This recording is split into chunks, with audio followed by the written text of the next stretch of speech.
There is a wedding dress in her closet that has never once been worn 9 years now, still in the garment bag, still tagged technically, because she never got around to removing the little plastic loop the seamstress clipped to the strap the day of the final fitting.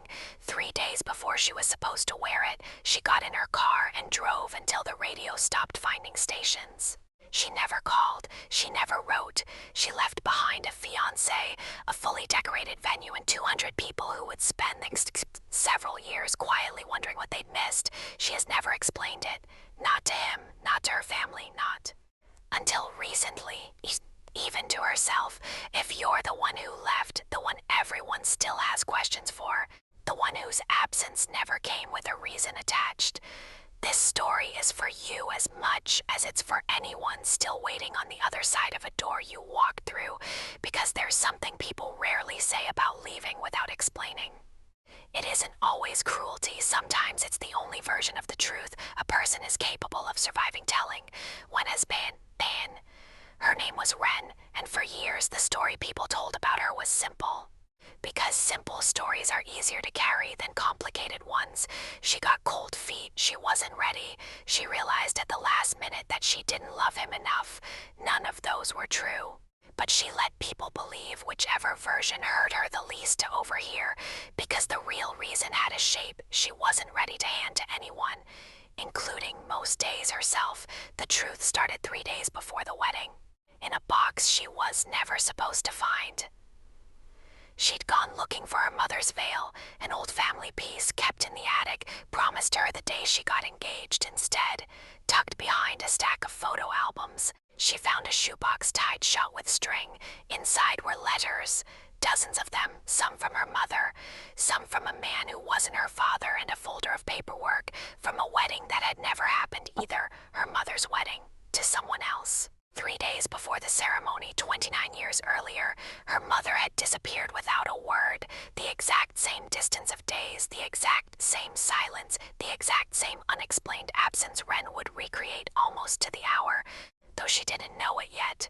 She sat on the attic floor for a long time, holding proof that whatever was about to happen to her had already happened once before, to someone whose blood she shared.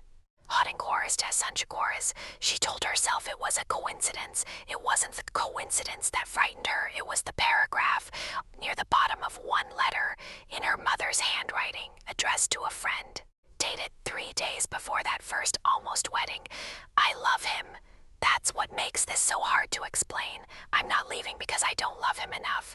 I'm leaving because I'm afraid of what happens after, the version of me that disappears slowly. Over years instead of all at once.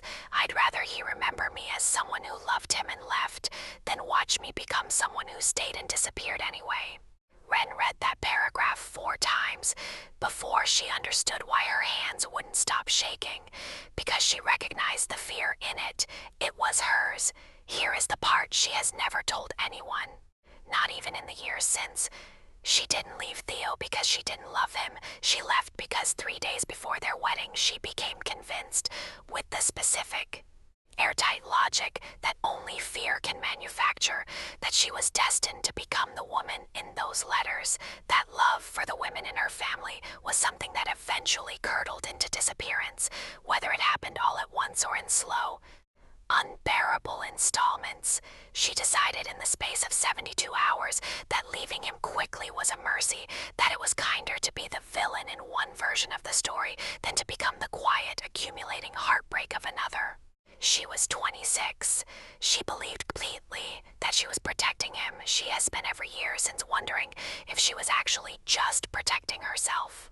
Helen Juarez. If you've ever made a decision out of fear and later dressed it up as protection, told yourself you were sparing someone else, when some part of you knew you were really just trying to survive your own terror, you already understand that the second half of tonight's story better than most people ever will. If that's true for you, even a little, we'd genuinely love to know in the comments, not the whole story, just whether something in this one is sitting close to something in yours. This room exists so the people who left and the people who were left Still tagged, technically don't have to carry those stories entirely alone. For years she told on herself Theo was better off not knowing any of it. An explanation, she reasoned, wouldn't undo the wedding day he spent standing in an empty church. It wouldn't give him back the 200 phone calls he must have made in the weeks after, the ones she never answered. Silence, she told herself, was cleaner than an explanation that would only reopen something already scarred over. She believed that for 8 years, the 9th year, her mother, the same mother from the letters, now in her 60s, softened by time in the particular way people sometimes are when they finally stop protecting their own worst decisions, said something that split the story open. I never told your father why I almost left the first time. I let him believe it was about him. It was never about him. It was about a fear I didn't have the courage to name out loud, so I let him carry the blame instead, because blame was easier for both of us than the truth. I've regretted that more than almost anything. Don't let my mistake become the one you keep making. Halenguras Pengrungras. That was the moment Ren understood the difference between protecting someone and protecting herself from having to be truly known by them. She had told herself for 9 years that her silence was a kindness. It wasn't a kindness. It was the last, quietest version of the same fear that had made her leave in the first place. The fear that if someone saw the whole truth of her, saw the family pattern she was terrified of repeating, they would either leave first, or worse, stay and watch her become exactly what she feared most. Leaving without explaining hadn't protected Theo. It had just protected her from finding out whether he would have stayed anyway. Tegan Boris, under years, she still doesn't know where Theo is now. 9 years creates enough distance that some doors don't reopen simply because you're finally brave enough to knock. She wrote the letter anyway, not to send. Not yet, maybe not ever, but because she finally understood that an explanation doesn't only exist for the person who deserved to hear it. Sometimes it exists so the person who left can finally stop being a stranger to their own reasons. She wrote it by hand, the way her mother had written hers 29 years earlier, in a shoebox meant to stay hidden forever. I didn't leave because I stopped loving you. I left because I was more afraid of who I might become than I was brave enough to find out who I actually was. With you, given the chance, I'm sorry it took me 9 years to understand the difference. I hope wherever you are, you got to keep believing in the kind of love that doesn't disappear. I still do. I just had to learn it the hard way, starting with myself. The wedding dress is still in the closet. She hasn't decided yet what to do with it, whether to finally let it go, or keep it as a reminder of the version of herself who was too frightened to trust that love could survive being fully known. But last month, for the first time in 9 years, she took it out of the garment bag.